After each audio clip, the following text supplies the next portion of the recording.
नमस्कार, मैं कोनिका दास। आप देख रहे हैं आई न्यूज के न्यूज बुलेटिन में आपका स्वागत है। नजर डालते हैं अब तक की सुर्खियों पर। नमस्कार, मैं कोनिका दास। मैं मौजूद हूँ गाजीपुर में, जहां मेरे साथ चेयरमैन प्रत्याशी गोपाल जी वर्मा जी मौजूद है, जो मौजूदा सभासद भी है रह चुके हैं। मैं उनसे जानना चाहूंगी कि वो इस बार किस रणनीति के साथ चेयरमैन पद पर चुनावी रंजिश में लड़ रहे हैं। आपका हमारे चैनल में स्वागत है। आप मौजूदा सभासद भी रहे हैं, आपकी रणनीति इस बार चेयरमैन की है, तो किस तकनीकी उपयोग करके आप इस बार लड़ रहे हैं रणनीति के साथ? बहुत बहुत धन्यवाद। जो कि आप हमारे नगर की बहुत सी मूल समस्याएं हैं और मैं आपके माध्यम से बताना चाहूँगा कि पिछले लगभग 10 वर्षों से हमारी नगर पालिका परिषद गाजीपुर को अच्छे तरीके से लूट घसोट किया जा रहा है, जिससे हमारी नगर क्षेत्र की जनता पूरी तरह से त्रस्त है। जैसा बहुत ही एक ऐसा मुद्दा है शोगर का मुद्दा है, बहुत जटिल मुद्दा है। यहाँ की जनता पूरी तरह से त्रस्त है और जिस मैं पार्टी से बिलोंग करता हूँ, तो मेरी पार्टी निस्वार्थ भाव से जनहित के लिए मतलब भरपूर सहयोग करना चाहती है। और मैं आने वाले नगर निकाय चुनाव का अपने पार्टी की तरफ से एक प्रत्याशी के रूप में नगर पालिका में आने का प्रयास कर रहा हूँ। और चूंकि पार्टी की सहमति रही तो मैं चुनाव भी लड़ूंगा।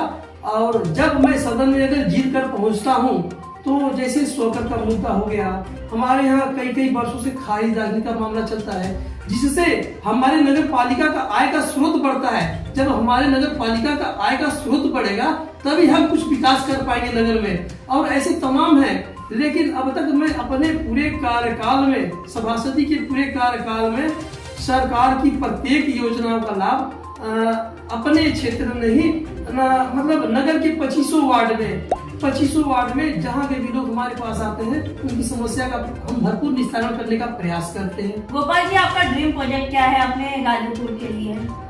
ड्रीम प्रोजेक्ट हमारा ये है कि जो ऐसे गरीब तबके के बच्चे हैं, उनको विद्यालय में सभी सुविधाएं उपलब्ध हो।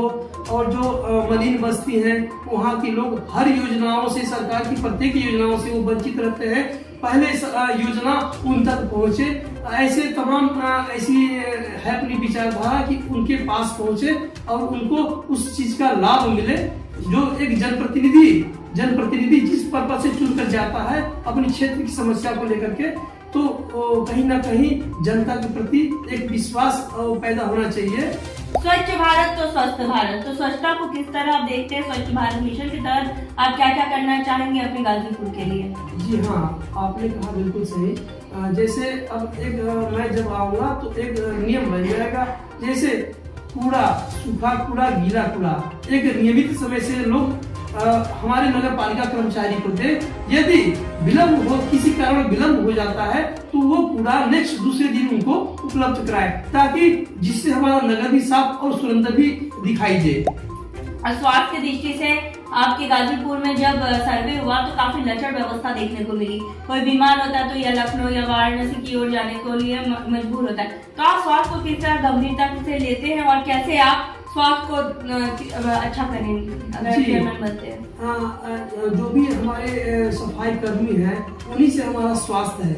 यदि हमारे कर्मचारी बराबर हमारे लिए तत्पर रहते हैं, साफ सफाई करते हैं, कभी स्थितियां ऐसी आती है कि उनकी भी तबीयत खराब हो जाने के कारण किसी कारण से वो नहीं आ पाते हैं, इसलिए कूड़ा जो है नियमित रूप से नहीं उठ पाता है।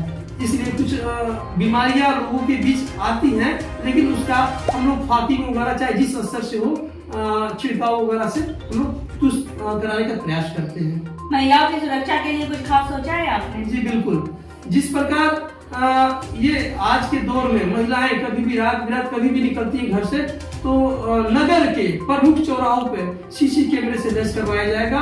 और जैसे भी अपराध घट रही है, प्रत्येक अभी तो कुछ कम हो रहा है, लेकिन अपराध में भी अंकुश लगाया जाएगा और महिलाएं भी हमारी सुरक्षित रहेंगी। अच्छा, शिक्षा के क्षेत्र में क्या योजना बनाए हैं आप? जो भी हमारे नगर क्षेत्र में विद्यालय है, और विद्यालय में बराबर निरीक्षण होगा, जो भी कमियां होंगी उसको दुरुस्त किया जाएगा। अच्छा गोपाल जी, आपको नहीं लगता है जब चुनाव आता है तो लोग बड़े बड़े वादे करते हैं, लेकिन जब चुनाव खत्म होता है सारे वादे धराशायी हो जाते हैं, जमीनी हकीकत कुछ और बयां होती है? इस बारे में आप कुछ कहना चाहेंगे? नहीं, ऐसा कुछ नहीं है। सबकी अपनी अपनी विचारधारा है। अगर यदि हम संकल्पित होकर के अगर जनता के बीच आते हैं, तो हम ये प्रयास करेंगे कि अगर हम जनता से जो वादा की है, अगर ये वादा हम पूरा नहीं करते हैं तो दूसरी बार मुझे जाने का कोई वो नहीं है। मुझे नहीं जाना चाहिए जनता के बीच। हम किस आधार और किस माध्यम से जनता के बीच जाएंगे? अगर ऐसे लोग हैं तो ये ठीक नहीं है। आपके गाजीपुर में सर्वे किया गया, सर्वे के अनुसार सारी जनता लगभग हमारे चैनल से जुड़ चुकी है और वो ये जानना चाहती है कि अगर वो आपको चुने तो क्यों चुने? जनता के ऊपर है। जनता यदि चुनती है तो मैं अपने आप को बहुत भाग्यशाली समझूंगा कि जनहित में एक सेवा करने का मौका मिले। जो पिछले 2017 के नगर निकाय चुनाव के वार्ड में जो मुझे सम्मान जनता ने दिया है उसके लिए मैं सदा के लिए रेडी हूँ और आगे भी जनता अगर यदि सम्मान देती है तो मैं तत्पर सेवापूर्वक कार्य करूंगा।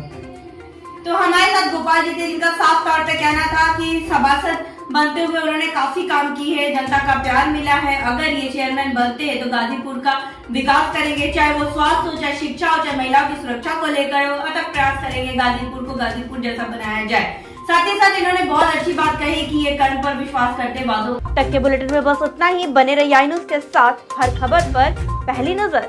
आप हमारे चैनल को लाइक कीजिए, सब्सक्राइब कीजिए और हाँ, बेल आइकन को दबाना मत भूलिए।